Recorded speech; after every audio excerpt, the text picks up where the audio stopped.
All right, everybody, welcome to another episode of Let's Talk About. And today is going to be like a super special episode because we're going to talk about like a topic that I see a lot of people are asking on our YouTube channel and asking me and asking a lot of the people here in Sejahtera. Where is my 50 ringgit? But before we get into what is this 50 ringgit about, this is Amin. And this is Alex. And welcome to the show. Before we go into the show, I just want to mention to everybody, we are available on podcast. So if you prefer to listen to the show on podcast, as I do, because I don't watch the show so much, but I listen to it on podcast, look out for us on any of your favorite podcast platform. We're available on Spotify, Stitcher, Apple Podcasts, Google Podcasts, everywhere. Just look for Let's Talk About Sejahtera and we're there. We're also available on YouTube, obviously. And if you like the show, give us a thumbs up. If you're listening to us on Spotify and all that cool stuff, give us a 5-star rating because that helps us a lot in making our podcasts better and better. Okay, so now let's get into the gist of the show. Where is my 50 ringgit? Way back early in June, in the middle of the COVID thing that's going on right now, the government announced a large stimulus package called Penjana. And there's like a whole laundry list of things that they announced. All of them are like really good because it's going to stimulate the economy and encourage spending across the board, whether it's online, offline, for businesses, for consumers, for everybody. And that's a good thing. So there's like a number of announcements. We're not going to go through all of them. Some of them are quite interesting, right, Alex? So what are the interesting ones? I think one of it is the tax exemptions for companies that buy devices for their staff to enable them to work from home. There's also tax exemptions on SST for vehicles. I think there's 100% off for locally assembled cars, 50% off for imported cars. And of course, there's the extension of the wage subsidy program. And also for those who take public transport, they also will use like a My30 pass where you can take unlimited public transport rides for 30 ringgit a month. And of course, the one we're talking right now is the e-Penjana program, which gives you 50 ringgit in e-wallet credit. And this is aimed at promoting cashless payments and also to promote the use of contactless payments at retail outlets. Okay, so the other one I want to highlight with regards to e-Penjana, some of the interesting things is that the government said that you're going to get 1 gig of free internet. Yeah. And then, of course, the 50 ringgit e-wallet credit. During the announcement, everybody was like super excited. But in terms of like the execution, it wasn't mentioned in detail. So we're going to get into the 50 ringgit because that's the question that everybody's been asking on our channels. It's like, okay, I've already downloaded the MySejahtera app. And where's my 50 ringgit? I've already downloaded the MySejahtera app. How do I get my 50 ringgit? There's a lot of confusion when it comes to this e-Penjana RM50 ringgit thing. But before we go into e-Penjana RM50 ringgit thing, this program is not new. It's familiar because way back in 2019, during the budget announcement, the government announced a similar kind of incentive. It's called the E-Tunai Raya. And that is? Initially, when it's announced, they didn't give a name. They said all Malaysians will get 30 ringgit of e-wallet credit, and this is applicable to any Malaysian with an annual income of less than 100,000 ringgit, aged 18 years and above. So the program went live in around March. So it supports 3 e-wallets. So you must have a verified e-wallet account with either Touch 'n Go, e-wallet, Boost, or GrabPay. During that period when it was announced, there was a lot of confusion as well because a lot of people are asking like, okay, is the government going to create a like bespoke e-wallet app just to transfer money? Is there going to be like a government sanctioned e-wallet application? And they didn't reveal all this until months after that, closer to the execution time. Yep. And they mentioned that okay, only 3 e-wallets will be supported among many, over 10, 20 over e-wallets that are available in Malaysia. Only 3 support this e-Tunai, right? The 30 ringgit, right? So this is way back in 2019. The execution was done in March. In March this year, and they're running the same program this year with the e-Penjana. Oh, sorry, it's not March. It's January. Sorry. So it was live. executed in January. Everybody got their 30 ringgit Yes. across the three e-wallets. There were a lot of questions. Okay, we're still talking about this e-tonight. There were a lot of questions because like, why only these three applications? Is the government playing favoritism for the three apps? So it's Touch and Go, Grab, and Boost. A lot of other e-wallets were like not taken into consideration. Is it because of the volume of transaction? Is it because of the user base? Or is it because of lobbying?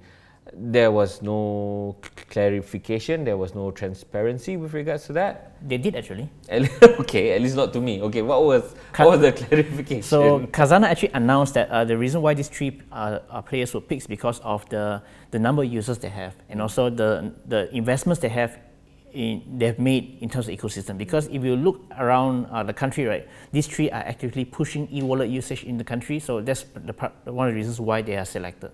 Yeah. But were Khazanah clear on what were the parameters in terms of like, okay, they invested X amount of money, they have X amount of users? Yeah. Did they mention that? They mentioned that this is clear said the reasons why they picked these three, because I think they made that statement following backlash from public, like why these three? You know, how about Big Pay or other e-wallets are there? Yes, correct. Yeah. Okay, so the government did clarify. And the number of touch points as well. Like for you mean merchants? Merchants, yeah. So they also consider those as well, because it's no point selecting an e-wallet player where you can't even use it nationwide. Yeah. Okay, so it's good for us to mention all this because this provides the context. Now move forward to 2020, in the middle of the COVID crisis, announcement of Penjana and the announcement of e-Penjana RM50 ringgit awarded to your e-wallet. A lot of people assumed that the mechanics will be the same. So they assume that it might still be the three e-wallets that the government chose. If there's any addition, maybe the government will explain and clarify why the additional e-wallets are supported. Here's the thing, a few days after the announcement of Penjana and e-Penjana, the minister from the Security Council, right, came out to clarify that you have to do something else to get the 50 ringgit. And that is to do what? So Datuk Seri Ismail Sabri Yaakob, so I think a few days later, during his normal daily address, he said that in order for you to get the 50 ringgit, you must download the MySejahtera app. So for those who don't know, MySejahtera app is a contact tracing app which is now mandatory across the country if you are planning to travel, or even if you are returning Malaysians, they're trying to enter the country, you must download this app. Okay, magic word here, contact tracing. Okay, it's not a magic word, it's a magic sentence. Okay, it's two magic words, contact tracing. If you've listened to listen or watch our episode about contact tracing, we talked about like there is selection of contact tracing applications now available in Malaysia. KJ went out the gate saying that, his ministry is going to come up with like a contact tracing application, which we have not seen until today. And then was it a few telcos or MDAC that came out with who came out with Gerak Malaysia? Oh, Gerak Malaysia actually by the MCMC. Okay, MCMC came up with Gerak Malaysia. It was then supported by the police. Yeah, and then police use that for the one-off movement thing, interstate travel. Yeah.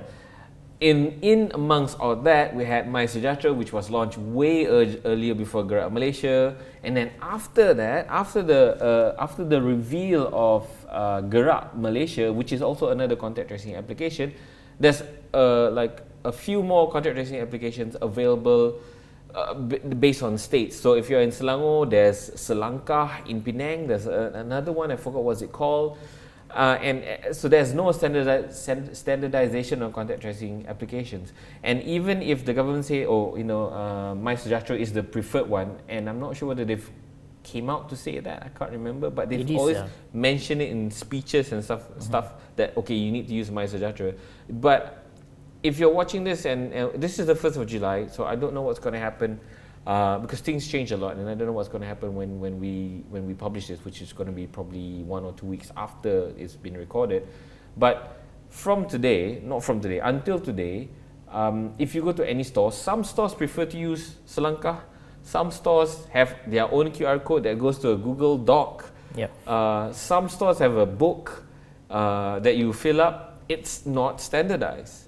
And that's another issue I want to put on the table before we go into the full mechanics of this MySejahtera thing.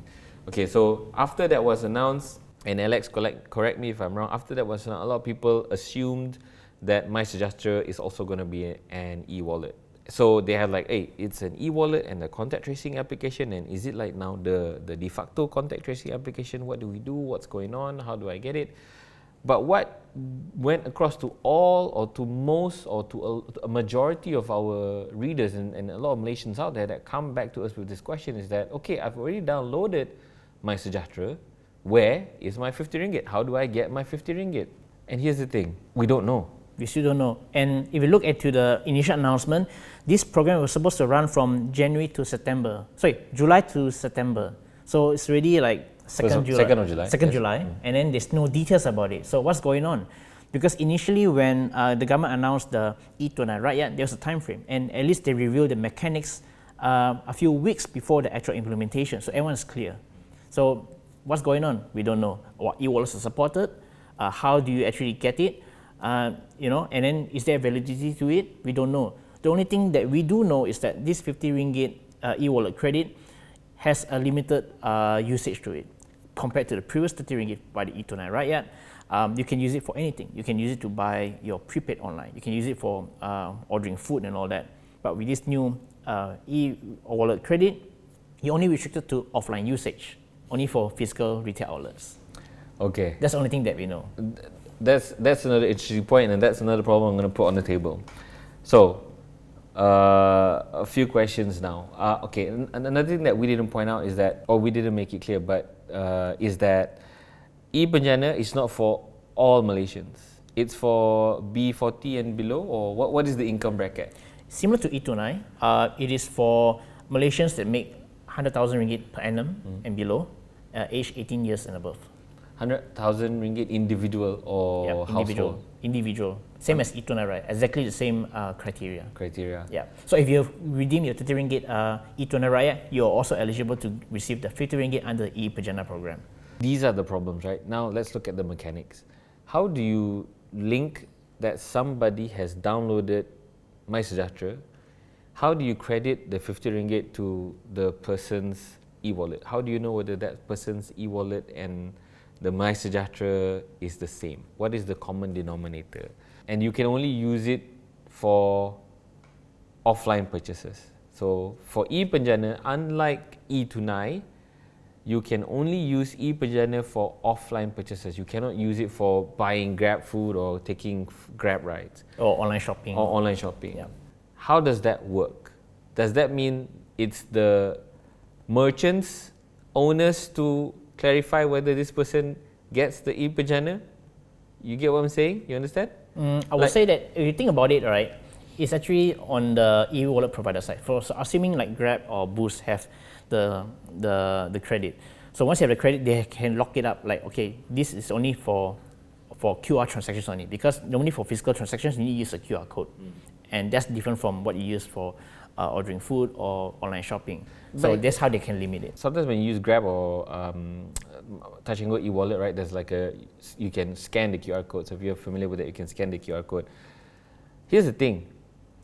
If it's for offline transactions only, and you say that I use it via QR code, if I'm a merchant, right, I can send you a QR code and you can scan the QR code and you can get those things delivered. Technically, it's still offline, but it's kind of like online. So I think using it via QR code is the same as using it as online. For me, when they say that it's only for offline purchases, like I have to physically go to the store and give a voucher or show a voucher or whatever, I don't know how this is going to work. I think if they do that, right, it's still going back to the same objective, because I think the main thing about this is that they want to promote cashless transactions among small businesses. So even if a merchant sends a QR code, that's fine, because you're actually helping actual businesses. What I can see is that, from what I see from this program, is that they try to avoid Malaysians from taking the easy way out. Because if I get 50 ringgit, right, the easiest solution is for me is to just buy like a prepaid voucher. Job done. You're not helping the actual small businesses on the street.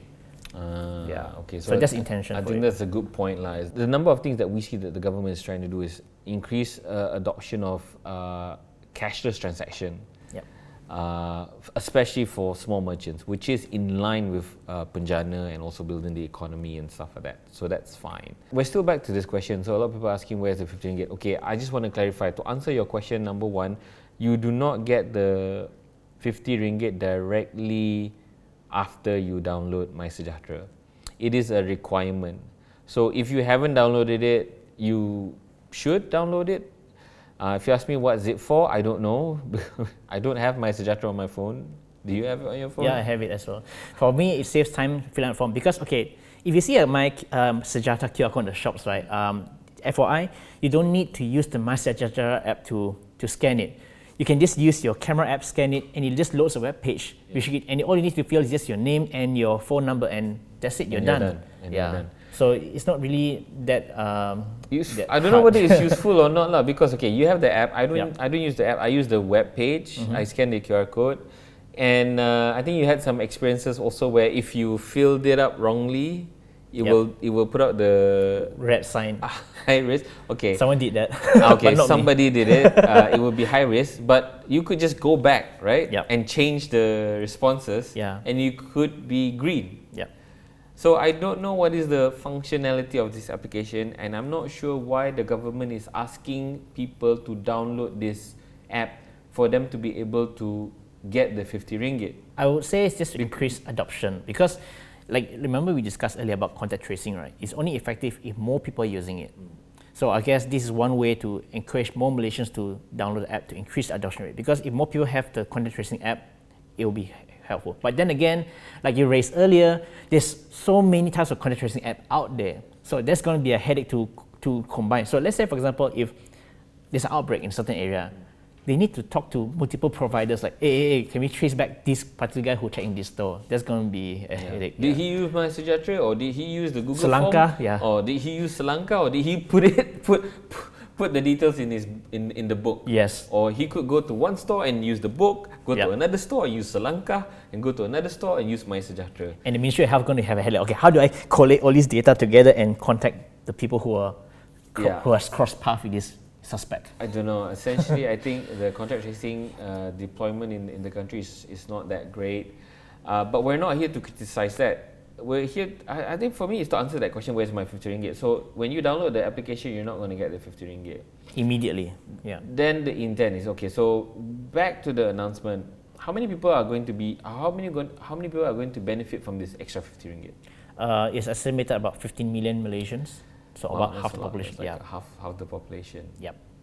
Okay, so that's a lot. I guess then we know why you want people to download the MySejahtera application. But again, if you have downloaded the MySejahtera application, there's not really much functionality in it. All you have to do is put in your details, answer a few questions, and you're done. I guess it's by design, it's good like that, but I'm not sure how it works. Okay, I think the biggest question right now is, how do I get the 50 ringgit? How will the government know whether I download the MySejahtera app? So one of the prerequisites in the sign-up process is that you need to key in your IC number. So I guess that is how they can trace who actually downloaded the app or not. Because similar to E29, right? Yet, how would they know you're eligible? So the system's actually linked to, I believe it will be linked to the income tax system, so they know how much money you make. And if you're eligible, then you can download. So I think there's some sort of like a IC number mapping from MySejahtera to the income tax and to the e-wallet. So that's how they're going to identify whether you're eligible and whether you've downloaded the MySejahtera app. Okay, it's interesting that you mentioned how they're going to probably do it. So income tax is going to the government is going to tell income tax, okay, query this database, people within this age group, with this income bracket. With this income bracket, generate the IC numbers. And then take the IC number, put it in another database for the e-wallets to just fetch. And then they're going to map with MySejahtera, like, okay, give me the IC number of users that have downloaded the app. And then for the e-wallet side, they have a list of verified e-wallet account holders that has IC number, and that's how they map all three together. Okay, I don't have a concern with income tax and e-wallets because there's I don't think you can change the details after you verify the account. With MySejahtera, there's no account verification process. I can download the app, I can uninstall the app, and you can key any IC number you want. key any IC number. So that's where I have an issue with this execution. That's where I see there's like a gap, and I don't see, well, at least to my knowledge, I don't see a solution. Maybe they can generate a voucher code. Nah, because the thing about MySejahtera app, right, is what's the motivation for you to put someone else's IC number? Because at the end of the day, To right, get the 50 ringgit. but it's still tied to your e-wallet. You need to verify your e-wallet site as That's well. what you assume is tied to an e-wallet. But okay, here's the complexity here. It's also based on physical transaction. So that's the problem for me, because if it's physical transaction, right, I can give you whatever validation code and you can go and transact it. It doesn't have to be myself. Okay, assuming that it's a not online. Okay. So I go to the store and I want to pay something. Yep. Okay, if it's via QR code, then it's fine. But we're back to the question, if it's QR code, then it's still online. So now it's like, if it's offline, it might be like a physical transaction. I have to maybe give like a number or whatever, you know? You get what I'm saying? I don't get you. Because if I have to give like a token, like. Okay, I think the misunderstanding here is that the 50 ringgit goes to your e-wallet account. You don't get it like a physical cash. Okay, is that? It's not a scratch no, card. No, it's not a physical cash, but it's like, it's for offline transactions. Maybe the confusion is there lah, because to me, scanning a QR code is still an online transaction. No, I think for this definition it means you must go to the store. You Did they make it clear? They said retailers. So if I have to go to the outlet. store, Yep. I have to scan a QR code, right? Yep. If the money is already in the e-wallet, right? Yep. It doesn't solve for me as a merchant sending you a QR code and you scanning it at home. Yep. And it's still considered online. So when for me, it's like, in my mind, when they say that it's only for offline purchases, like I have to physically go to the store and there's something I have to give to the store. That defeats the purpose of going cashless, right? Yeah, but it's not cash, like a token, Contactless. like something to prove that I'm at the store. Because if it's simply QR code, right, then that doesn't stop me from doing it online, and it's not a physical transaction, I feel lah. I don't think that's the case. I think But you get where I'm coming from or not? Not really, actually. Because what I understand is that they're going to block you from doing online shopping, which means you can't use your money to buy Lazada or Shopee. You can't use it to buy GrabFood. You can't use it for e-hailing. You can't use it for what else? What is stopping? What is the barrier to that? Is to go to the store and scan the QR code. Yeah, correct. Yes. What's stopping the store from sending you the QR code? What's stopping the online store? It's like, oh, I got 50 ringgit, but I have to do it physically. Oh, actually, no, you just scan this QR code. Okay, the thing is, the government intention, going back to the government's objective of this campaign, is to help small businesses to switch to cashless payments, and this is how they're going to encourage it. Yes, you can bypass it like what you mentioned, but at the end of the day, it's still catered towards this kind of small businesses, so it still meets the objective in that sense. No, it's not. It doesn't meet the objective. So let's say I'm a merchant in Shopee or Lazada, and I want to take a 50 ringgit, right? So what I need to do is just give you a QR code, and you scan it. Oh, it's like you're in the store, and then I deliver it to you. So it still doesn't. There's still that lobang, you know. But and then, okay, who's the merchant in Shopee? It's still a small business, right? It can be a big business. It can be like a big shop. I just need to send the QR code, right? Yeah, that's possible. It's a loophole. Yeah. So that's what I'm saying, lah. You know, when the government say that it has to be it's going to be for offline purchases only, I thought that, you know, okay, I have to physically go there and give them a token, not necessarily cash, but like a token. That's what I felt. I don't think that is foolproof. But I don't think they're going to spend more money and effort to print out physical coupons. Not like a physical coupon, but something that, I don't know. Again, even at this level, we're like, what is? So Alex is assuming one thing, and I'm assuming another thing, and it could be what he said, it could be what I said, or it could be anything in between. But then again, okay, like you said, right, the mechanics are not confirmed yet. For all you know, right, it might be a different QR code. It could be a dynamic QR code, which only lasts for like 10, 20 seconds, and which is not viable for online for the online workaround. Okay, here's the thing. I want to go to a physical store. If you've been to a physical store and if you've scanned a QR code there, right, there's like so many. Yep. Number one, and there's even now like people who more innovative stores that, okay, you scan this QR code, inside there will take you into a page that you can choose what merchants. And to now introduce another dynamic QR code, it's just not going to work because most of the QR codes are printed on the counter anyway. Yep. It could be a solution, but I'm not sure. So the thing is, you want to make it harder for you to, because you don't want people to spend online, or you want to make it easier. You need to. So which is a priority right now? So I want to stay true to the definition, right? So the government said that 50 ringgit will be credited to your e-wallet account, but you have to download MySejahtera. Yep. Now people are confused that if I download MySejahtera, I get 50 ringgit. Until today, which is supposed to be the month that this starts, the government has not been clear on how the execution will be. And for the life of me, I cannot envision how this is going to work without the loopholes. Granted, everything has loopholes, but the way I see this is there's a lot more loopholes than there is not. And when I say I wanted to stay true to the word is if the government said that this is for offline transaction only, that should naturally exclude QR codes to me by definition lah. But you feel that QR codes constitute as offline transaction because I'm there physically. But on my side, I said I can just physically send you the QR code and you could scan it. So that's the loophole. Yeah. But for me, it's that it's not really a huge issue because number one is that the merchant QR codes, right, is different from your personal QR code. So the e-wallet providers, they can actually filter that out. But of course, if you want to go ahead and send a QR code and to the customer for them to scan, well, there's no stopping. No, it's not about the merchant. It's not about me sending my QR code to the merchant. It's the merchant sending their QR codes to me. Yeah, I understand. Yeah, because the QR code that you send personally is different from the merchant QR codes. So you cannot say that, oh, I'm a merchant, here's my QR code. They definitely have a way to differentiate a normal person's QR code versus a merchant QR code. Yeah. I think we've covered pretty much everything. To answer your question, where's the 50 ringgit is going to come? The government has mentioned that there is a period to this, which is from July to September.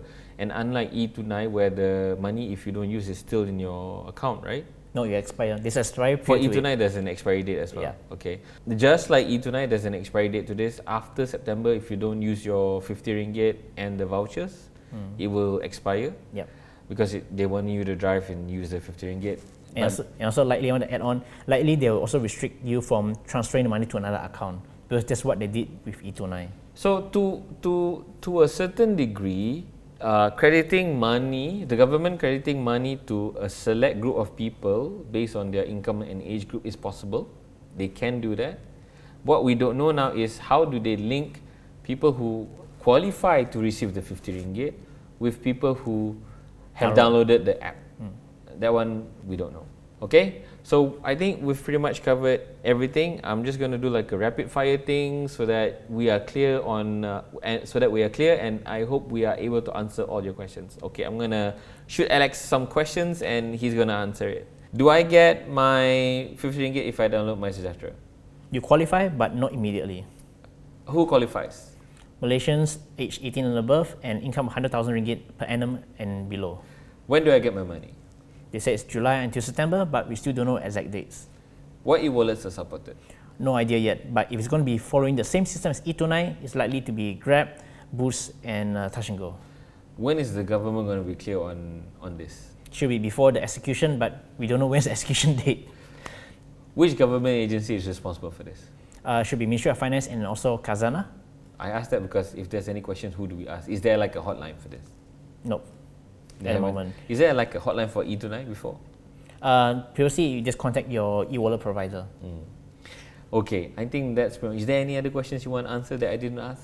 I think that's pretty much it. Yeah, okay, we'll be honest, we don't have all the answers. Again, we try to check with government agencies, we try to scour the internet and all our sources for the most relevant information.